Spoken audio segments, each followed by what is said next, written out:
খালিদ ইবনু উমায়ের আল আদাবি রাহিমাহুল্লাহ থেকে বর্ণিত।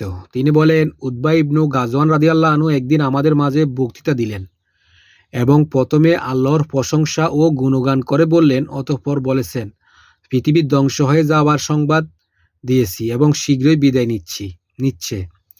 পৃথিবীর কিয়দাংশ অবশিষ্ট রয়েছে, যেমন আহারের পর পাত্রের মধ্যে কিছু খাদ্য অবশিষ্ট থাকে যা ভক্ষণকারী রেখে দেয়।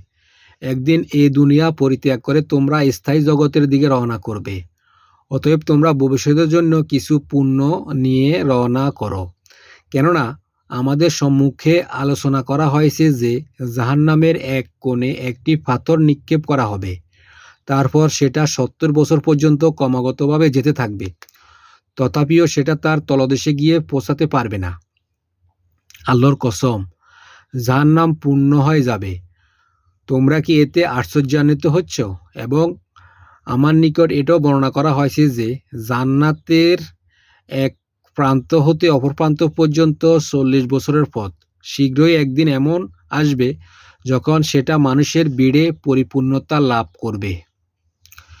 আমি নিজেকে দেখেছি যে আমি রাসূলুল্লাহ সাল্লাল্লাহু আলাইহি ওয়াসাল্লামের সঙ্গী 7 ব্যক্তির 7ম জন ছিলাম। তখন আমাদের কাছে বৃক্ষের পাতা ছাড়া আর কোনো খাবারই ছিল না।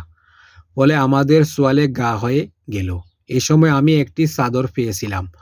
অতঃপর আমার ও সাদ ইবনু মালিকের জন্য আমি সেটাকে 2 টুকরো করে নিই।